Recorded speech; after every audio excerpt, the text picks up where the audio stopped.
جی الحمدللہ، اللہ کا کرم، جی اللہ کا شکر نوازش، آپ سنائیں؟ الحمد للہ الحمد للہ الحمد للہ، اللہ کا شکر، حکم طبیعت کریں بھائی۔ شبیعت ٹھیک ہے؟ اللہ تعالیٰ کا احسان ہے۔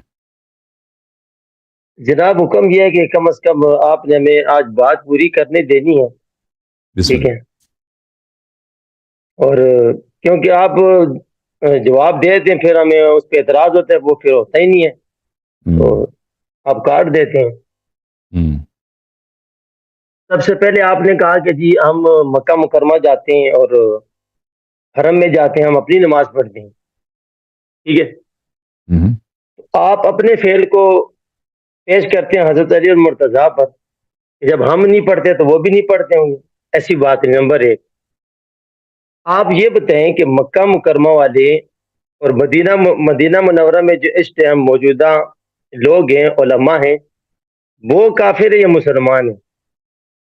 اور اگر وہ کافر سمجھتے ہیں، آپ ان کو منافق سمجھتے ہیں، تو پھر آپ کے مسجد نبی جو آپ دعویٰ کرتے ہیں کہ رسول اللہ ہمارے ہیں اور حرم آپ سے قبضے میں ہے، تو آپ پھر تلوار اٹھائیں، ہمت کریں اور اپنے قبضے میں لیں ان کو۔ جی جی نمبر ٹھیک، دو، اور مزید آپ نے بولیں۔ کہا جی، مزید بولتے آپ نے کہا جی کہ حضرت بلال رضی اللہ تعالیٰ عنہ اللہ جانے مومن ہیں یا نہیں۔ بھئی یار یہ تو مشکوک بات آپ کرے، اللہ جانے۔ پھر آپ کہتے ہیں کہ جی ان مومنین میں سے نہیں جس طرح عمار ہیں، دوسرے تیسرے چوتھے۔ اچھا جی، مومن تو آپ نے ان کو تسلیم کر لیا ہے۔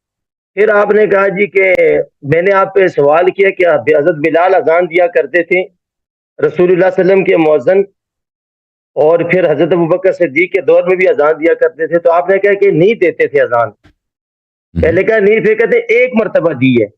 تو جب ایک مرتبہ بھی حضرت ابوبکر کی خلافت میں کوئی مومن مسجد نبوی میں اذان دیں، تو اس سے بھی ثابت ہو گیا کہ ابوبکر مومن خلیفہ ہیں اور حق خلیفہ ہیں، اوکے کیونکہ سن لو مومن بھائی، کا کیا کام ہے کہ ایک منٹ مسجد ایک نبوی، منٹ، میں آپ کے پوائنٹس بھول ٹھیک ہے، جاؤں گا، سمجھ میں آپ لیں۔ کے پوائنٹس بھول جاؤں گا، میں جواب دے دوں۔ دیکھیں بھائی، آپ کہتے ہیں نا کہ امیر المؤمنین علیہ السلام نے ابو بکر عمر عثمان کے پیچھے نماز پڑھی، آپ کے علماء بار بار یہ کہتے ہیں، تو اس کا کوئی دلیل تو پیش کرو، ٹھیک ہے نا؟ دلیل تو آپ نے پیش نہیں کیا۔ ہم نے آپ کی خدمت میں عرض کیا کہ اگر کوئی مسجد نبوی صلی اللہ علیہ وآلہ وسلم میں نماز پڑھتا ہے تو اس کا مطلب یہ نہیں ہے کہ وہ حتماً جماعت میں اقتداء کرتا ہے۔ انسان، میں خود بارہا مسجد نبوی صلی اللہ علیہ وسلم مکہ میں وغیرہ میں ادھر میں نے نماز پڑھی، میں نے جماعت میں اقتداء نہیں کیا، یہ سب لوگ جانتے ہیں کہ یہ ممکن ہے۔ لذا تمہارا جو موقف ہے کہ اے شیعو دیکھو ابو بکر اچھے آدمی ہیں، عمر اچھے آدمی ہیں، عثمان اچھے آدمی ہیں، امیر المؤمنین علیہ السلام نے ان کے پیچھے نماز پڑھی ہے، دلیل ایک پیش نہیں کرتے۔ دلیل تمہارا کیا کہ وہ مسجد میں نماز پڑھی انہوں نے، اور ٹھیک ہے بھائی، مسجد میں نماز پڑھنا اس بات کہ لازم نہیں ہے، اس بات کے مساوی نہیں ہے کہ انہوں نے جماعت میں بھی اقتداء کیا۔ پھر تم خود اپنے کتابوں میں لکھتے ہو کہ کافر کے پیچھے بھی نماز ہوتی ہے، فاسق فاجر حتی کافر کے پیچھے، میں نے دکھا نہیں دیا تھا نا ہوتی، آپ کو، نہیں ہوتی، کس نے بولے؟ میں نے دکھا دیا نا آپ کی کس نے کتابوں میں، بولے؟ وہ آپ کے عالم نے یار بولا کہ ہماری کتاب صحابہ میں سب، کون سی ہے؟ ابھی ہماری سب، کون سی کتاب؟ میری بات نہ کاٹو، میں نے آپ کی بات سنی ہے۔ میں نے خود ابن حزم کی کتاب دکھا دی کہ صحابہ کرام جنہوں نے مختار کو دیکھا، مختار کے پیچھے انہوں نے نماز پڑھی ہے، اور مختار متہم بالکفر تھا، عبداللہ ابن عمر وغیرہ وغیرہ جنہوں نے مختار کے پیچھے نماز پڑھی ہے، اور مختار آپ کے نزدیک اس نے نبوت کا ادعا کیا تھا اور وہ کافر تھا۔ حجاج ابن یوسف کے پیچھے عبداللہ ابن عمر نے نماز پڑھی ہے، حجاج ابن یوسف نے رسول اللہ صلی اللہ علیہ وسلم کا مذاق اڑایا، اس کے کفر میں تو شک ہی نہیں ہے۔ تو نماز آپ کے مذہب میں کافر کے پیچھے بھی ہوتی ہے، تو جس مذہب میں کافر کے پیچھے، کسرے کے پیچھے نماز ہوتی ہے، تو اگر میں نے کسی کسرے کے پیچھے نماز، کافر کے پیچھے نماز پڑھی، اس سے اس امام کا اسلام تو ثابت نہیں ہوتا نا، ثابت ہوتا ہے نہیں ہوتا۔ تو آپ کا استدلال ہر لحاظ سے باطل ہے۔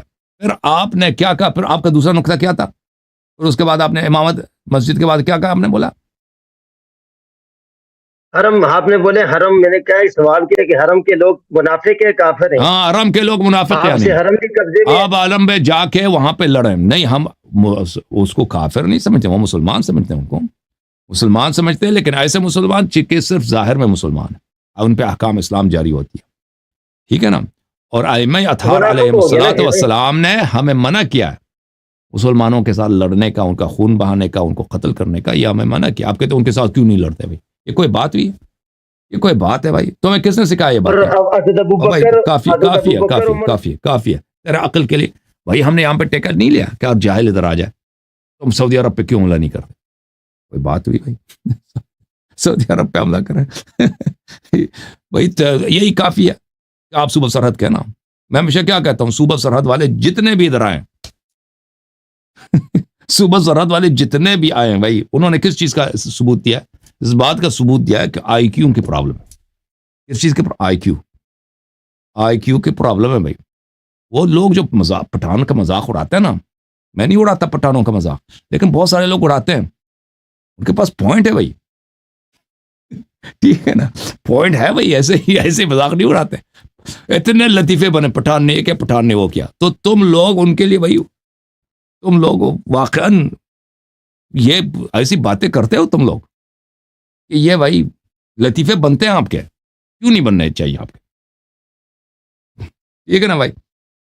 تو وہی پہلے آئی کیو سیدھا کرو، اس کے بعد جو ہے نا بھائی، وہ میں اس سے کہتا ہوں آپریٹر سے، وہ خود بھی پٹھان ہے بیچارہ، جو بھی پٹھان ادھر کال کر رہے ہیں، پہلے اس کا آئی کیو ٹیسٹ ہوتا ہے نا، آئی کیو ٹیسٹ ہوتے ہیں وہ بہت سارے، میں فارم بھیج دیتا ہوں اس کو، پہلے یہ فارم بھر دیں، آئی کیو ٹیسٹ اگر کم آئے تو ادھر آنے نہیں دینا بھائی.